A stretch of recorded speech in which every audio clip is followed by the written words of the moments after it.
I feel like I'm Alice in Wonderland, just going down this well that never ends. I do not understand how we can sit here with this hypocrisy when we spent all of last week teaching our children that character counts. But we somehow fail to practice what we are professing to our children. We did not stand by the highest office in the United States. We did not stand by the leader of the free world. We chose to do a time-delayed presentation. I must be in China or France or some foreign country, but I have never heard of an instance where you censor the United States, the President of the United States. All roads lead to the White House.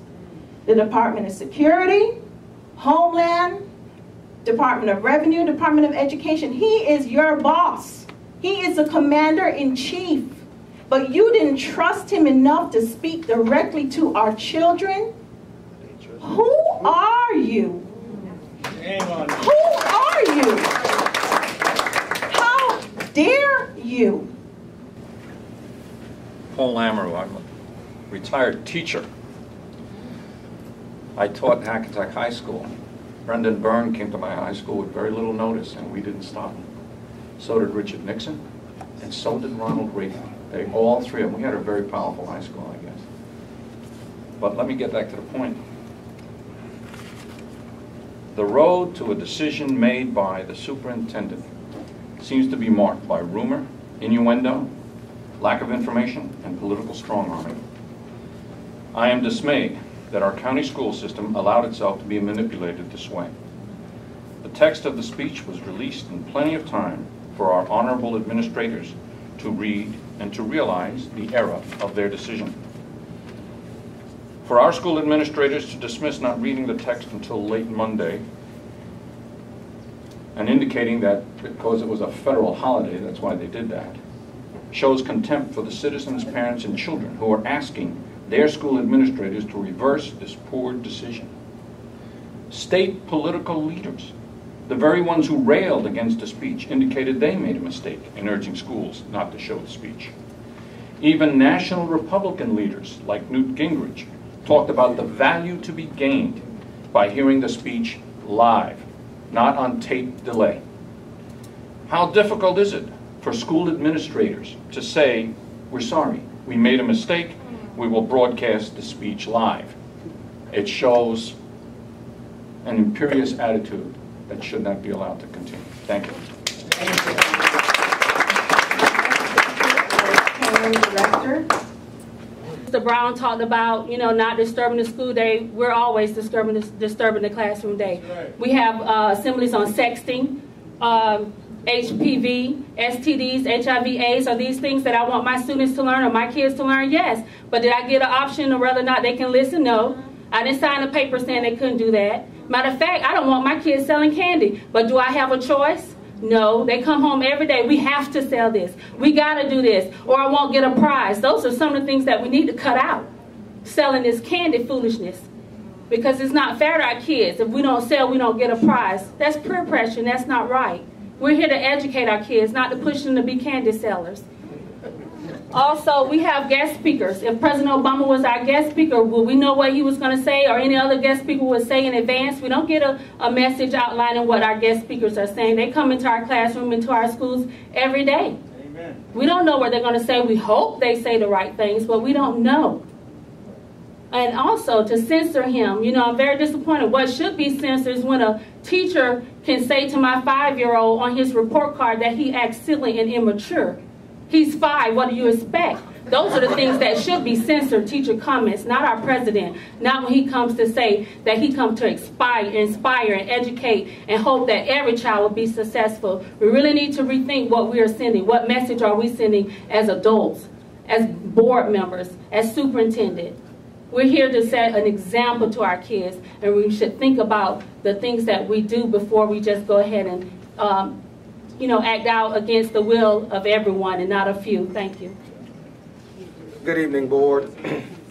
3 years, 11 months, 28 days, 2 hours and 15 minutes. My service to America. 3 tours of Vietnam. Butch and I served on the Vietnam Veterans of America. It's a joke, but I'm so hurt that it's not a joke. We have been denying the President of the United States of America to speak to our children. I called Mrs. Johnson, trying to let her foresee that this was a major wrong. I called Dr. LaCava. He was busy. He didn't return my call.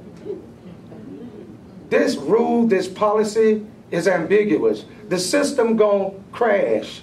St. Lucie County is not doing it. Ms. Johnson, I knew at the time that St. Lucie County was doing it. You have no right as a board to censor the commander-in-chief. When I went to Vietnam, I did not have a choice as to who the president was. I couldn't say I'm not going because it's Gerald Ford. I'm not going to put my life and my brother's life. But could we decide what we were going to do? Could we censor the president when I was put on the U.S. Midway and I couldn't swim a lick? When the U.S. Maya grads was seized in Cambodia, I followed what my president said. I did what my president wanted me to do. And you have the unmitigated gall to say a Barack Obama is not suitable for my child to hear? Shameful. This is wrong, ladies and gentlemen. This is wrong. From this day forward, I will question every and any decision that you make. You are showing me that you are not credible to be supervisors and caretakers of our children. This is wrong. I don't care how you dress it up. This is political, partisan. It's a two-ploy system. But as a black man, if I say the other part, then you're going to give me a name. Think of what you just did to my children. Butch and others that know me, I don't care what color they are. They my children. They our children. We have sent the wrong message. That policy you have is so ambiguous, it's like the roots on a tree. I can construe it to me or say anything that I want it to. Look around in your River County. You have made a major mistake. Dr. LaCava, I said this morning, you have taken the scab off a major wound. Thank you.